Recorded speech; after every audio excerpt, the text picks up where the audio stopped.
When King Hezekiah heard this, he tore his clothes and put on sackcloth and went into the temple of the Lord.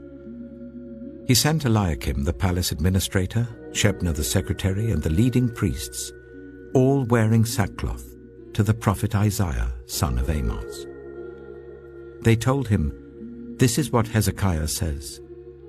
This day is a day of distress and rebuke and disgrace, as when children come to the moment of birth and there is no strength to deliver them. It may be that the Lord your God will hear the words of the field commander, whom his master the king of Assyria has sent to ridicule the living God, and that he will rebuke him for the words the Lord your God has heard. Therefore pray for the remnant that still survives." When King Hezekiah's officials came to Isaiah, Isaiah said to them, "Tell your master, this is what the Lord says. Do not be afraid of what you have heard, those words with which the underlings of the king of Assyria have blasphemed me. Listen, when he hears a certain report, I will make him want to return to his own country, and there I will have him cut down with the sword." When the field commander heard that the king of Assyria had left Lachish, he withdrew and found the king fighting against Libnah. Now Sennacherib received a report that Tirhakah, the king of Cush, was marching out to fight against him. When he heard it, he sent messengers to Hezekiah with this word: "Say to Hezekiah, king of Judah, do not let the God you depend on deceive you when he says, 'Jerusalem will not be given into the hands of the king of Assyria.' Surely you have heard what the kings of Assyria have done to all the countries, destroying them completely. And will you be delivered? Did the gods of the nations that were destroyed by my predecessors deliver them? The gods of Gozan, Haran, Reseph, and the people of Eden who were in Tel Azar? Where is the king of Hamath or the king of Arpad? Where are the kings of Lair, Sepharvaim, Hena, and Iva?" Hezekiah received the letter from the messengers and read it.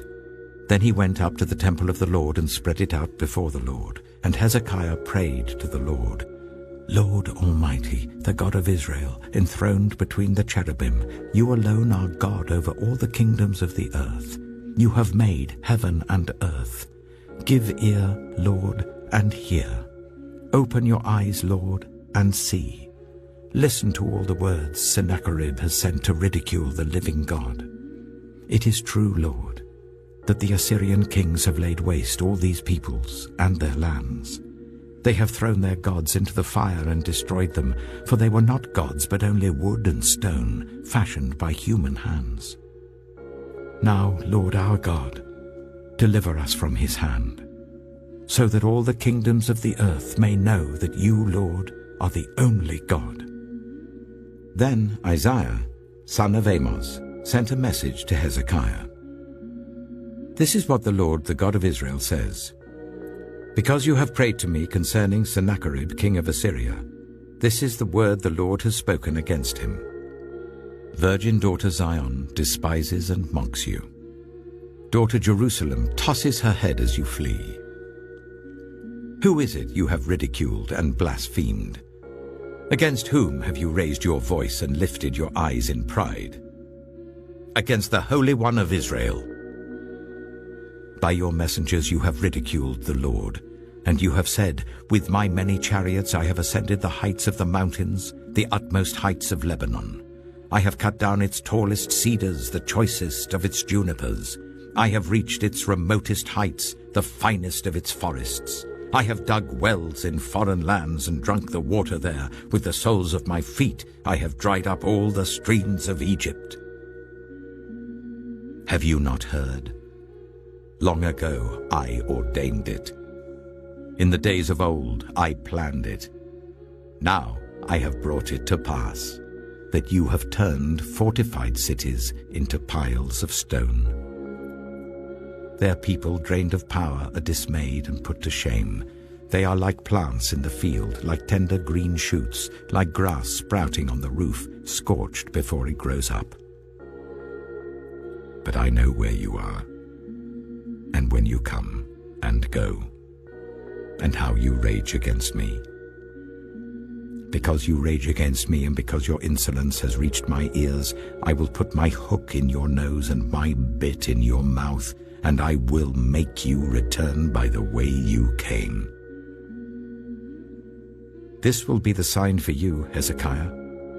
This year you will eat what grows by itself, and the second year what springs from that. But in the third year, sow and reap, plant vineyards and eat their fruit. Once more, a remnant of the kingdom of Judah will take root below and bear fruit above. For out of Jerusalem will come a remnant, and out of Mount Zion a band of survivors. The zeal of the Lord Almighty will accomplish this. Therefore, this is what the Lord says concerning the king of Assyria.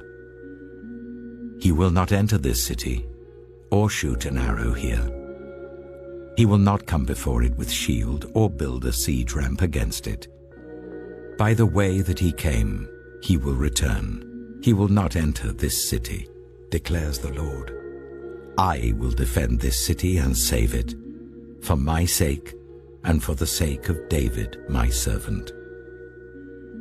Then the angel of the Lord went out and put to death 185,000 in the Assyrian camp. When the people got up the next morning, there were all the dead bodies. So Sennacherib, king of Assyria, broke camp and withdrew. He returned to Nineveh and stayed there. One day, while he was worshipping in the temple of his god Nisroch, his sons Adramelech and Sharezer killed him with the sword, and they escaped to the land of Ararat. And Esarhaddon his son succeeded him as king.